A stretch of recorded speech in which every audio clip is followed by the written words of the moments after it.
Hey guys, welcome back to TechMan. Today, let me show you how to chat on Duolingo.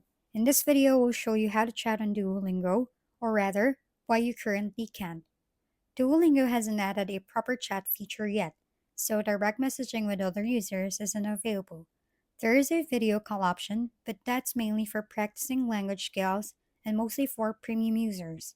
If you really want to communicate, some players use third party apps to chat, but this isn't officially supported and comes with its own risks. Another approach is to look for other users outside the app.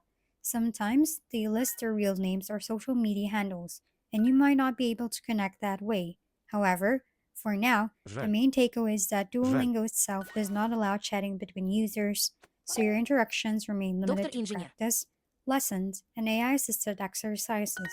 Always Мало. be cautious when Мало. connecting outside the platform. Это Антон. If we've been helpful, kindly give us a thumbs up and Актер и don't доктор. forget to hit the subscribe Русский. and bell button for more contents. Актер For и any доктор. questions and suggestions, Добро пожаловать comment в down мои below.